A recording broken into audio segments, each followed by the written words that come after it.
जैसा कि आप सभी को पता है कि आज क्लास 5th और क्लास 8th का बोर्ड एग्जामिनेशन का मैथ्स का पेपर था। तो आज की इस वीडियो में हम आपके लिए लेकर आए हैं उस पेपर का सॉल्यूशन। तो आज हम बात करेंगे क्लास 8th के मैथ्स के पेपर की, जो कि एमपी बोर्ड 2025 का पेपर है।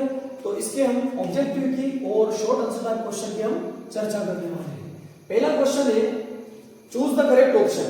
इंस्ट्रक्शन है choose the correct option. 4 option सही है, उसमें से एक ऑप्शन का आपको टिक करना है।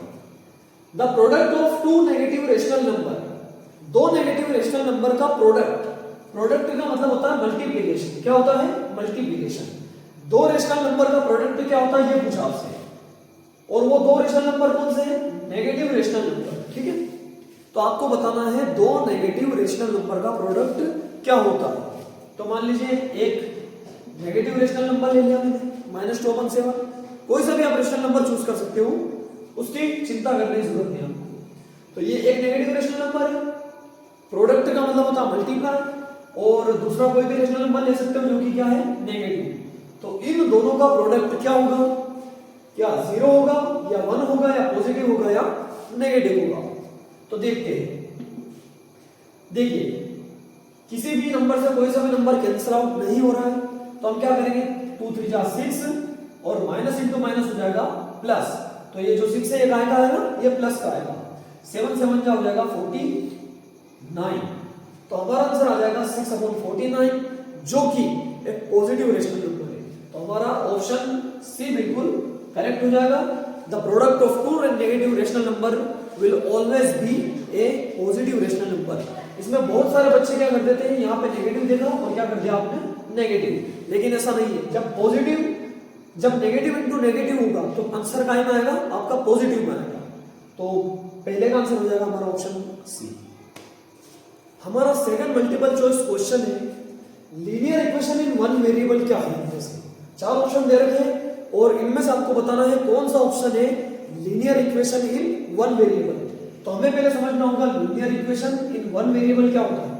लीनियर इक्वेशन का मतलब होता है जिस इक्वेशन में वेरिएबल की पावर 1 हो, उसका मीनिंग होता है लीनियर इक्वेशन। जिसमें वेरिएबल की पावर क्या हो? 1 हो, उसे कहेंगे हम लीनियर इक्वेशन। और वन वेरिएबल का मतलब यह होता है कि उसमें सिर्फ एक वेरिएबल होना चाहिए।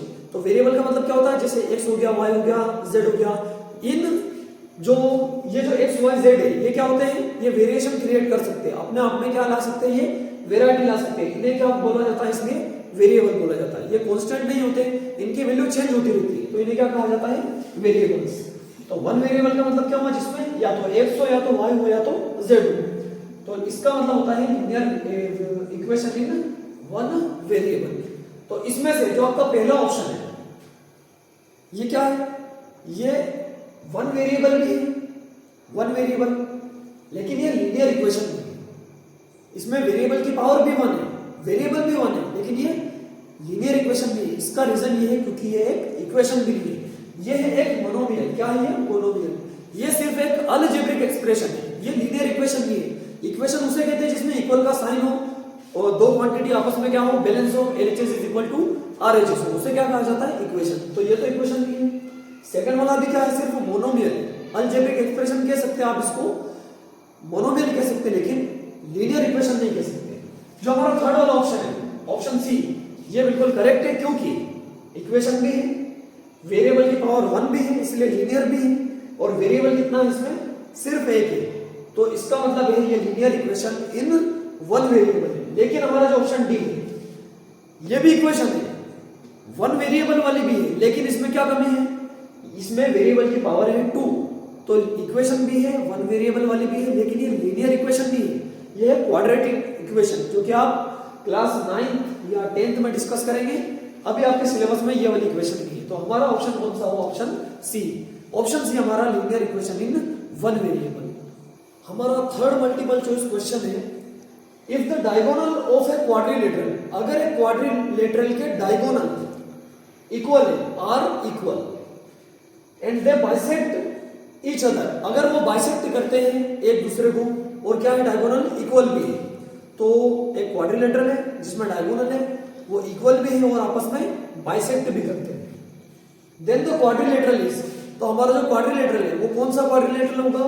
Option A parallelogram, option B rhombus, option C trapezium या ऑप्शन डी रेक्टेंगल। तो सुनिए, ये है हमारा पैरेललोग्राम। इसमें जो डायगोनल्स होते हैं, अगर आपको इसकी प्रॉपर्टी याद है तो आपको पता होगा कि इसके जो डायगोनल्स है वो क्या करते हैं? बाइसेक्ट करते हैं, लेकिन इक्वल नहीं होते। तो ऑप्शन ए हमारा हो गया रोम। बी वाला ऑप्शन रोम्बस। तो रोम्बस जिसमें ऑल साइड्स क्या होती है? इक्वल होती है। इसमें क्या होता है कि इसके भी जो डायगोनल्स है वो क्या करते हैं? बाइसेक्ट करते हैं, एक दूसरे को इक्वल पार्ट्स में डिवाइड करते हैं, लेकिन आपस में इक्वल नहीं होते। बाइसेक्ट करने का मीनिंग ये है कि मान लीजिए ये क्या है? एक है रोम्बस, ये डायगोनल हो और ये इसका डायगोनल हो, ये इक्वल नहीं है, लेकिन जहां पे इंटरसेक्ट कर रहे हैं ये एक दूसरे को इक्वल पार्ट्स में डिवाइड कर रहे हैं, इक्वल हाफ्स में। तो इसे क्या कहा जाएगा? बाइसेक्ट, लेकिन ये इक्वल नहीं है। तो हमारा ऑप्शन बी भी क्या हो चुका है? रोम। ट्रेपेजियम, ये ट्रेपेजियम है जिसके डायगोनल्स ना तो बाइसेक्ट करते हैं ना तो इक्वल होते हैं। तो ये ऑप्शन भी बिल्कुल गलत है। लेकिन जो रेक्टेंगल है हमारा, मान लीजिए ये क्या है? एक रेक्टेंगल, तो इसके जो डायगोनल्स है वो आपस में इक्वल भी है और बाइसेक्ट भी करते हैं। तो ऑप्शन डी करेक्ट ऑप्शन है। रेक्टेंगल में डायगोनल इक्वल भी होते हैं और बाइसेक्ट भी करते हैं। हमारा नेक्स्ट क्वेश्चन है the value of 2 square plus 5 square. तो बहुत इजी क्वेश्चन है। 2 स्क्वायर प्लस 5 स्क्वायर की आपसे क्या पूछी है? वैल्यू पूछी है। तो 2 स्क्वायर को हम लिख सकते हैं 2 into 2 और 5 को लिख सकते हैं ट्वाइस 5 into 5। 2 2 हो जाएगा 4 according to BODMAS rule. पहले मल्टीप्लाई करना होगा, उसके बाद एडिशन होगा। तो 2 2 4 5 5 25। तो हमारा आंसर आ जाएगा 29, जो कि ऑप्शन डी। क्वेश्चन नंबर 5 है हमारा p⁻20 + 30 इज इक्वल टू। ये जो आपको एक्सपोनेंट जो फॉर्म दे रखा आपको p का, जो एक्सपोनेंशियल फॉर्म है, ये किसके इक्वल है? ऑप्शन ए के इक्वल है, बी के, सी के या डी के? तो देखिए यहां पे हो रहा है एडिशन। क्या हो रहा है? पावर का एडिशन। और आपने जब एक्सपोनेंशियल लॉ पढ़े होंगे तब आपको पता होगा कि पावर का एडिशन तब होता है जब बेस सेम हो और बेस काय में हो, सॉरी पावर काय में हो, बेस और पावर काय में हो, मल्टीप्लाई में।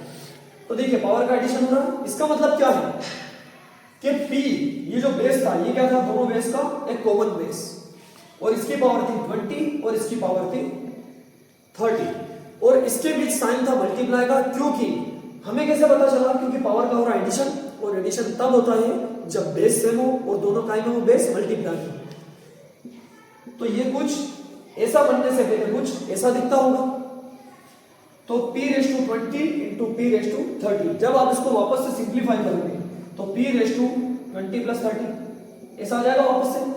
तो ये किसके इक्वल होगा? p⁻20 into p⁻30, जो कि है ऑप्शन बी।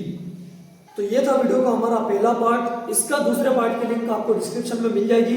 हमने 5th क्लास और 8th क्लास के बोर्ड के सारे पेपर के सॉल्यूशन इसमें डालने वाले हैं, तो आपको कहीं भी और जाने की जरूरत नहीं। हमारे चैनल पे आपको सारे सॉल्यूशन आसानी से उपलब्ध हो जाएंगे, जिससे आप ये चेक कर सकते हैं कि आप बोर्ड एग्जामिनेशन में इस बार कितने नंबर से पास होंगे। तो वीडियो देखने के लिए आपका बहुत बहुत शुक्रिया।